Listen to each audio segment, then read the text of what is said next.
Well, once again, good morning, everyone, and welcome to another live here. A beautiful day in Northern Ontario. So, hope you're having a great day. Let me know if you can hear me and see me, and I'll wait a few moments here just to make sure people are on with us this morning. So far, I haven't seen. Here we go. Here we go. Say hi. Here we go. Good to have you on with us this morning. Hello, Sandy and Elaine. How are you? And Jeanette. Okay. And Jerry. And good to have you on with us this morning. John, our friend from Elgin, Illinois. Good for you, John. John has vitamin C every day because he tells me. Linda and Andrea from Nouveau Brunswick. Jerry, of course, from Nouveau Brunswick. Faye. Ziane. Bonjour. Ziane from Blainville. Good to have you. Diane and Jean, good friends. Another Diane from North Bay. Nick is watching. Mitch. Hey, wow, look at that crowd already. Okay, Shelley. Serpa. How are you doing, Serpa? Nice to have you on with us. Keith, good morning. Rebecca. All good friends. You guys are so loyal to watching this program in the morning. I sure appreciate it. Okay, and somebody I just missed. Who said bon matin? Steph, how are you? Natalie and Lorraine. It's your birthday. Well, Lorraine, happy birthday to you. Happy birthday. Do you want me to sing? No, you don't. And Yanan, bonjour. Anna from Texas. Good to have you on this morning. And hold it, Laura. And Barb and Beverly. Let me just see. I missed somebody here. Anna, I said hi, Anna, right? Okay. Lisa and let me see if I say that right. Hold it. Sandra and Cynthia, but there's a name up here I don't want to miss. Barb, Laura. Wait a minute. Where did I see it? Oh, Sanu. Sanu. Now, Sanu, did I say that right? Good morning to you. Cynthia from Chelmsford. Somebody said on one of these programs said BC, behind Chelmsford. I just about died. That was so funny. Okay, but we get them from BC all across Canada to Newfoundland, all across the United States, and even around the world, and we sure appreciate it. Okay, here we go. Got a good crowd. We're going to talk today about inflammation. I'll tell you why I'm going to talk about it. Because Novartis, which is a big drug company, are now doing studies on a new drug called, I'm going to pronounce it the way it's spelt because I don't know if that's how they pronounce it. Canahinubab. Canahinubab. Well, you haven't heard of it, I don't think, and I'd never heard of it before, but they're pretty excited. Novartis is, because they were doing studies on what it does for heart disease, and what they found out is that it lowers inflammation. Okay, and that can be beneficial for arthritis and all this and that. But, again, good for them. They're out discovering new medications. Okay. And this is showing some promise with rheumatoid arthritis. And isn't it interesting, though? I just want to bring this out because this is something that started years ago. Years ago. I think I wrote about it back in the late 80s or 90s. I actually, I wrote this in a book about inflammation, okay? The good guy, bad guy. So inflammation, if you punch me in the arm and I rub it, right? Your body's ambulance system, I'm drawing more blood, I'm drawing extra enzymes, I'm drawing, heat to the area. And that's good, isn't it? It's just a natural response. It's the body's ambulance response. That's the good guy of inflammation. So inflammation is part of your body's response to an infection, to an onslaught of viruses or whatever, inflammation. And by the way, in COVID, it's one of the biggest problems is because the body overreacts to that virus. And it's the inflammation that gets in the lungs, and which is one of the most dangerous things, one of the most dangerous side effects of the body overreacts. It's almost like a little bit of autoimmune. So what I wrote about way back, I mean, you have to go back 30 years, I talked about the significance of inflammation in disease. And inflammation is not Houdini. That came from Tony Jr. Inflammation, not Houdini. There's always something that causes inflammation. So the pharmaceutical companies, I can understand what they're doing. They were looking for something for heart disease, and they found out it lowered inflammation.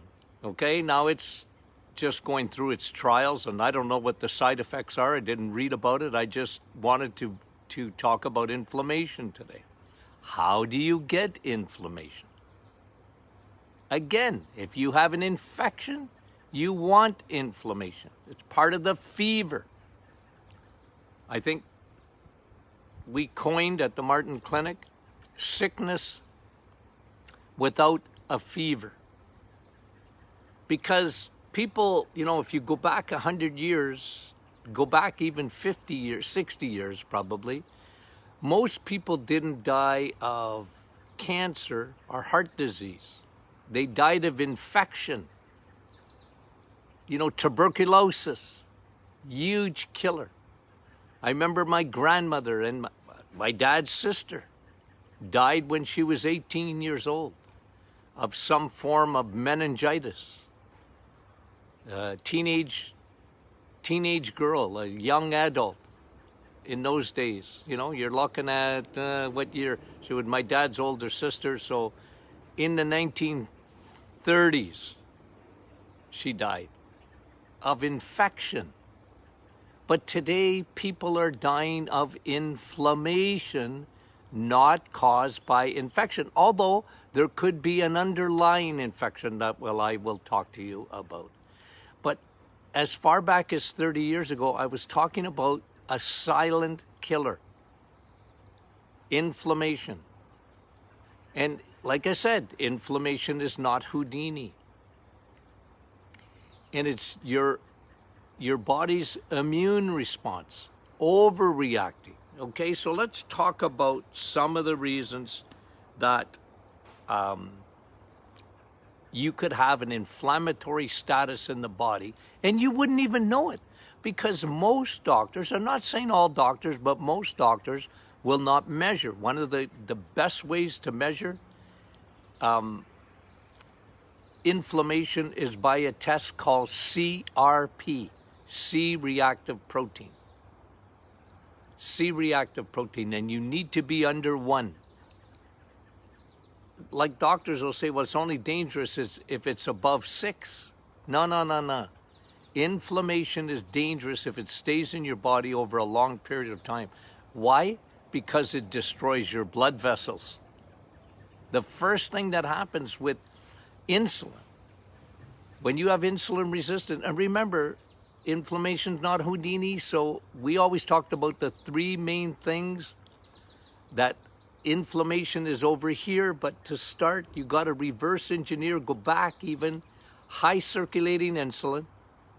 So it's food. It's food. It's sugar, man. Sugar is one of the most inflammation producing substances in the world. Your body hates sugar. Your brain loves it. It'll tell sugar, come here, because it's fuel. Your brain will just, whatever you're eating, it will say, give it to me. I'm taking 20% of my cut. When you eat 20% of your cut, Your brain wants it. Why? It's headquarters. But what is so toxic is sugar. And remember, you're having a piece of bread, it's going to be sugar in 5 seconds. So don't fool yourself. This is why the other day we talked about oatmeal. Oh, Dr. Martin, it's steel-cut oatmeal. I don't care. It elevates your sugar. We showed it elevates your sugar to 380 in the United States of America and into 21. Like this. It goes like that. That's how fast your sugar's rising with carbohydrates. And your brain will say, give me that, give me that, give me that. I want that. I take 20% cut. It's like the bank. They get the big cut first. But you see how important fuel is, because what happens with sugar, it produces inflammation. Here's another one that produces inflammation. It's a double whammo. Omega-6. And it's not the omega-6 per se. It's the omega-6 ratio to omega-3. Your body needs to have that just about a little bit, maybe a little touch more of omega-6 than 3, and you're fine. It won't create inflammation. But if you're constantly eating vegetable oils, what are vegetable oils?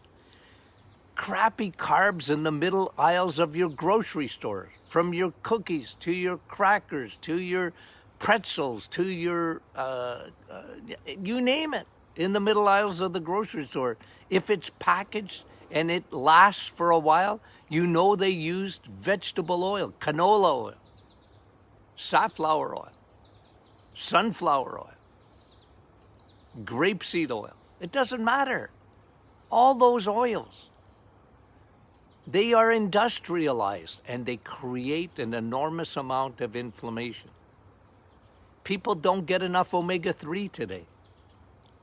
From fish, from vitamin S, steak. They don't get enough omega-3. So that ratio between omega-6 in your plant oils, like even when you have peanuts and you know, like almonds and peanut butter, like I like, that is an omega-6. But I take a lot of omega-3, I have to, in order to balance that out, because I got to have my peanut butter. Don't try and talk me out of it. I won't listen to you. I like it. It's vitamin, I named it vitamin P on the Martin Clinic alphabet. Vitamin alphabet. It got a vitamin P. And all I put on there is because I like it. Okay, I'm sorry.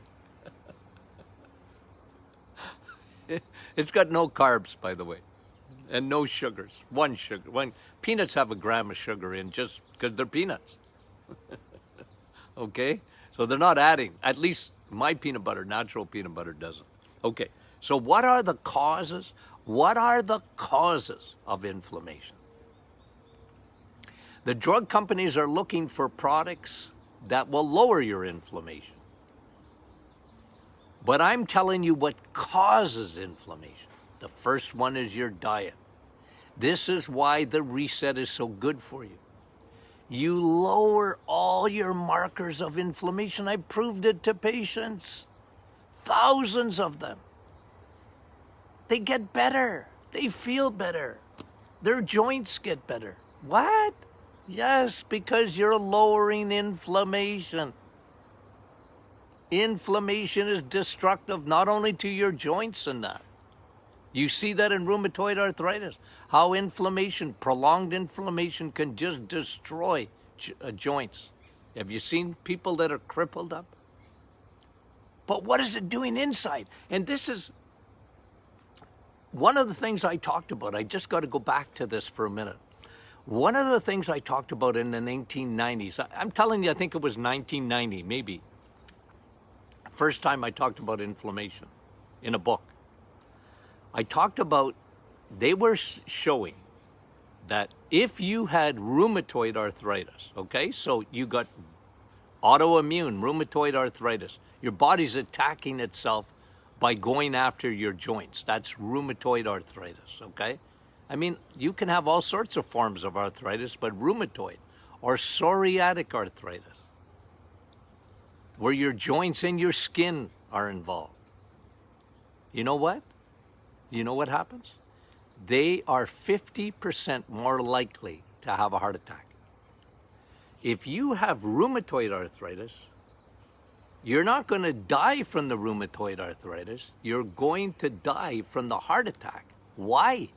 Because inflammation doesn't just affect the joints and your muscles in fibromyalgia. It attacks your blood vessels. This is what I was talking about. It can attack your heart. So inflammation, remember, is not Houdini. Inflammation is caused by the diet. Seed oils, vegetable oils, sugars, just call them crappy carbohydrates. They're crappy carbohydrates. And they create an enormous amount of inflammation in the body. Okay, 2, lack of exercise. When you don't move, you create inflammation in your body. Move, move, move. Move. You need vitamin E. Any movement's going to be good. Okay? I'm going to do a session on sun, steak, and steel. Move. Get your movement. It's important. You know? Go for a walk. It lowers inflammation. It lowers all markers. These things have been proven, by the way. So vitamin E, you need exercise. Exercise, it really helps. 3, lower your stress. Stress is cortisol. What it does, so let's say you have a little bit of inflammation in your body already because you're not eating good, or you're not exercising, you're not moving enough. You already got a low-grade fever. You don't see it as that because you can't touch your head and go, oh, gee, I got inflammation. It doesn't work like that. Sometimes it's very silent. But it's important to understand that when you're stressed, ooh, right? Now listen, your body has given you, look, you're fearfully and wonderfully made. If somebody comes up behind me and scares me, the fight or flight goes on, and that's normal. I'm going to punch you or I'm going to run. That's the fight or flight. That is a normal reaction. Your body is made for that. Your hairs on the back of your head go up and your blood pressure goes up and everything goes up. But you know, one of the biggest effects, if that stress does not go away, you create inflammation. And if you already have a little bit of inflammation, stress makes it 100-fold. And this is why, if you've heard me in the past, I've said this many a time. Ladies, stress will cause inflammation. It pours gasoline on inflammation. And then it'll attack you, especially in your breast tissue. This is why I always ask questions. When a woman gets breast cancer, it is rarely, without a very, there's a factor of stress that hits them, you know, a relationship or family dynamics or financial, but usually in women, it's more of relationships. It's the way you're built, ladies. When someone is sick in your family, who worries the most? Women. That's just a fact. Men, we're from another planet. It's not that we don't worry, but when a man gets stressed out, you know what it attacks? It's not cholesterol. It's the heart, and it's caused by inflammation first, then cortisol on top of it. So if you got a bad diet and then you're stressed, if you don't sleep properly, your cortisol goes up. If your cortisol goes up, you don't sleep properly. It's a vicious cycle, but it can be very dangerous. Cortisol can be very dangerous because it pours gasoline on inflammation. Got it? That is why it's so important to lower your stress levels. Lower your stress levels. Not always easy to do. If you're not a good sleeper, if you don't sleep, there's a lot of side effects to not sleeping. And one of them is your cortisol goes through the roof. Cortisol goes through the roof. Okay. So, poor diet, lack of exercise, stress. Number 4, hidden infections. This is where leaky gut comes in. Leaky gut is a war that goes on, and I just want to explain it again and again and again because the gut is so important when it comes to inflammation, because what happens inside your body, it's hidden. You don't even realize it. You might have a fungus, candida, yeast, that's in your bloodstream as we speak. If you've taken any antibiotics and you did not replace that bacteria that was killed, remember, 5 days of an antibiotic wipes out all your good bacteria. Trillions of them. They're gone, so. If you've got a bad diet, you're feeding candida. Yeast wants to be fed, and that's why so many women have sugar cravings. They have a low-grade yeast infection. Ladies, you understand yeast better than men do. Men don't get yeast very much. Well, they get it, but they don't understand it. Ladies, you've had a yeast infection. You know what that is. Oh, doc, I don't have any yeast. I don't have I don't have a yeast infection in my privates. Oftentimes you do, because you can have leaky gut, leaky skin. You got acne?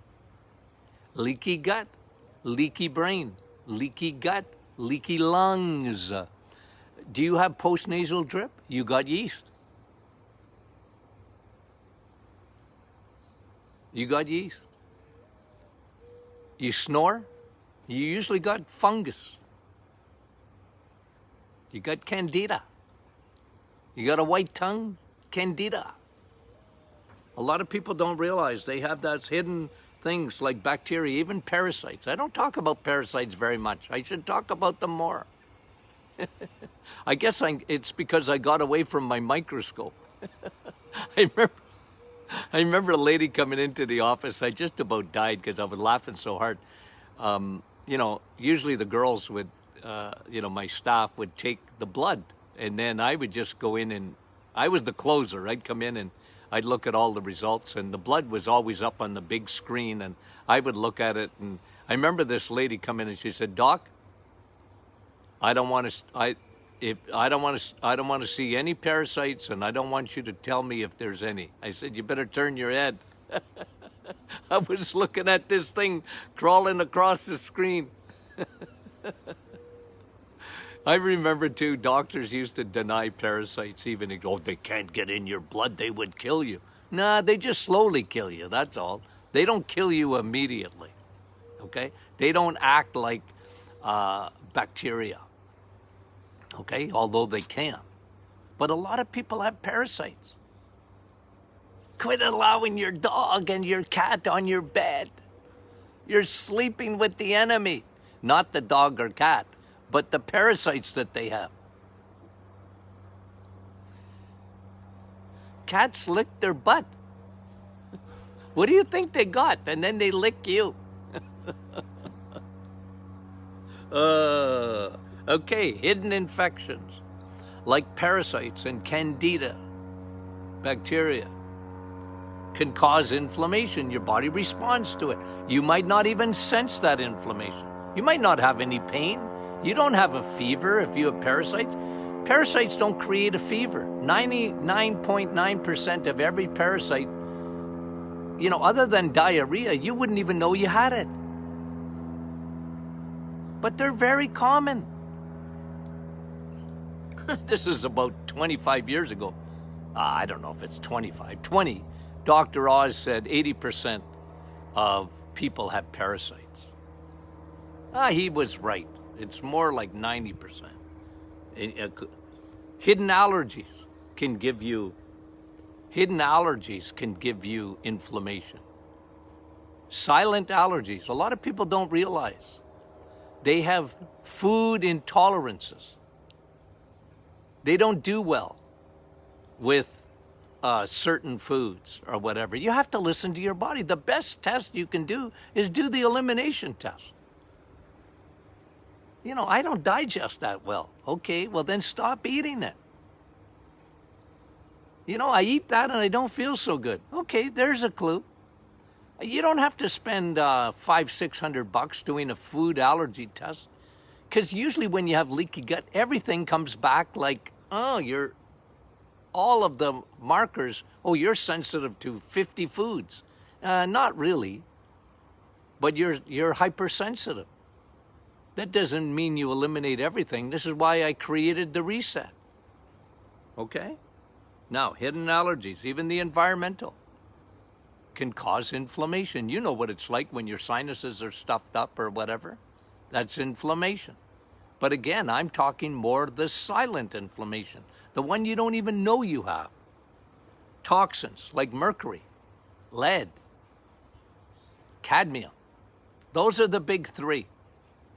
Aluminum, the big four. Lots of people have mercury in their body. Well, your body responds to that. And what is the best way to get rid of mercury, lead, and cadmium? What's the best way? Empty your liver. Your liver is a detox machine. Empty it, and you will empty your body of heavy metals.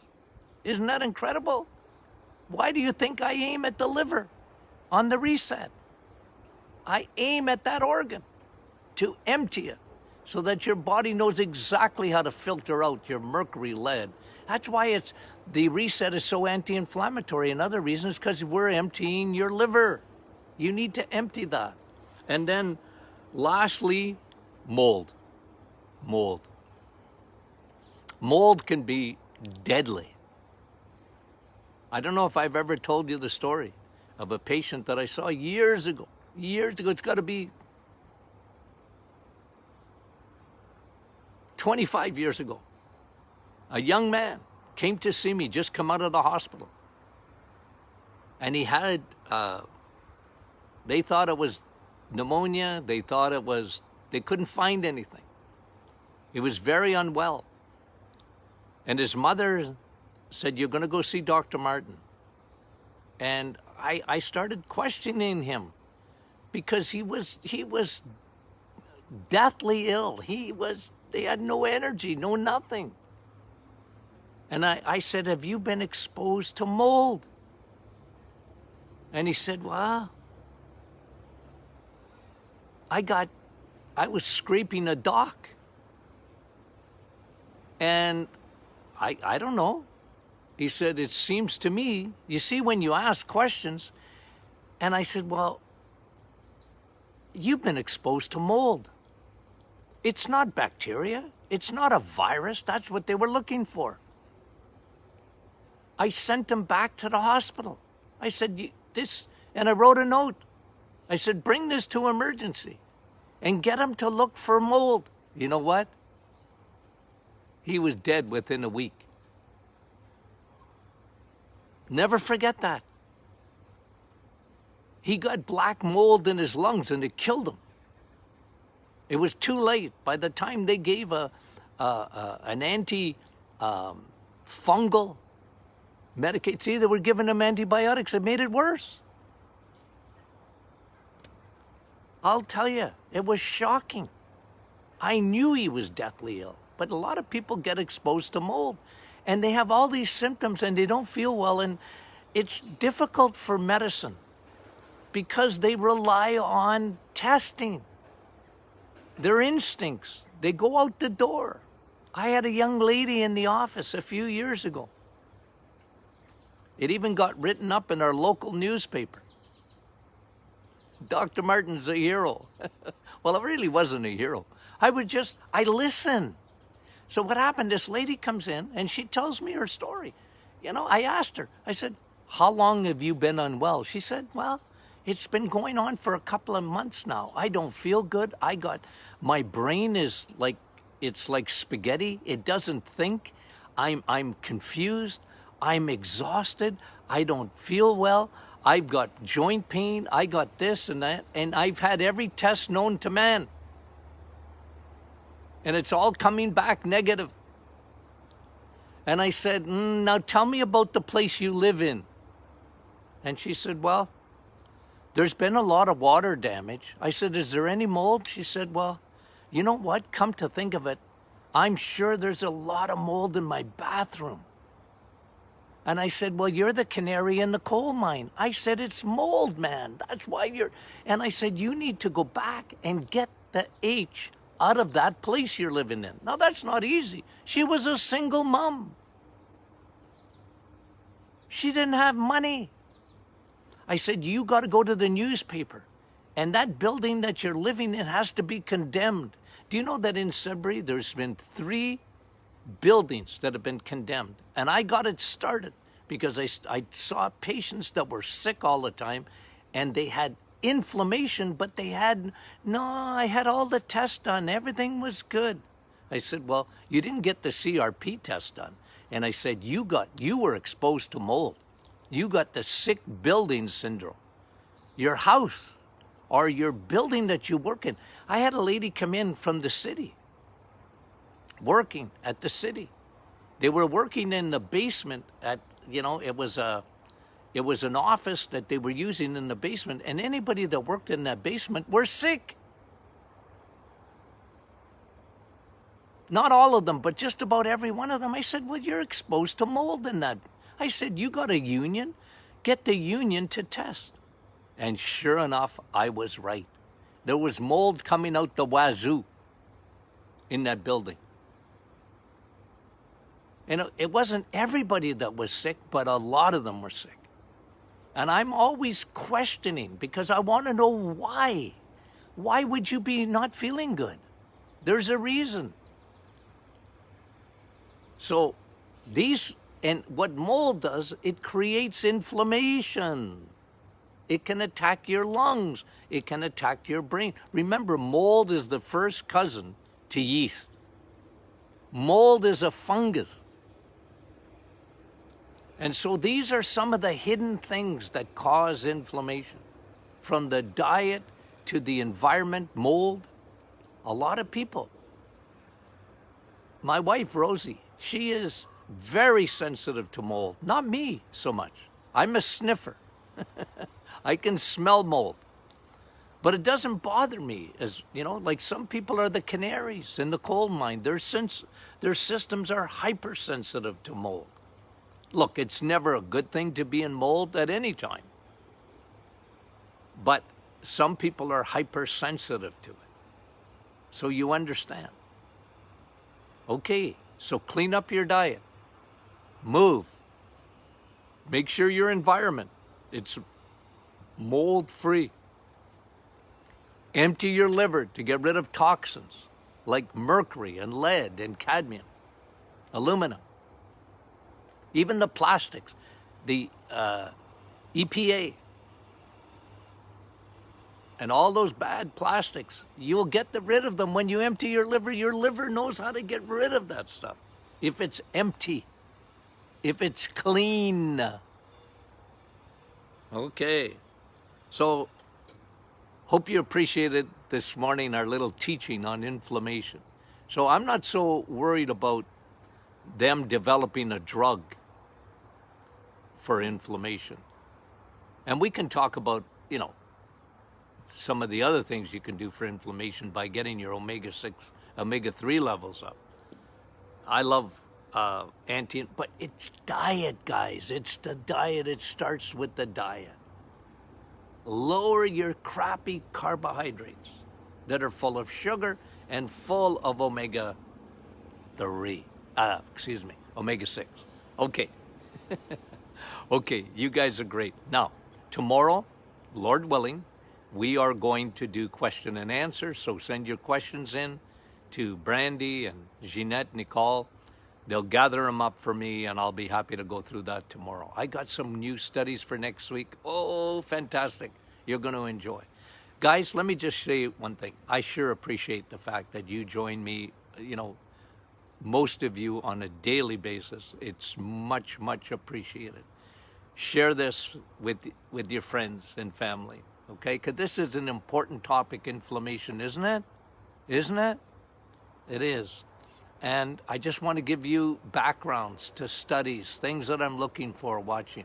Anyways, we sure appreciate your loyalty to this program. The Doctor is in podcast and Facebook Live. We love you, okay? We really do. Thank you very much. Talk to you soon.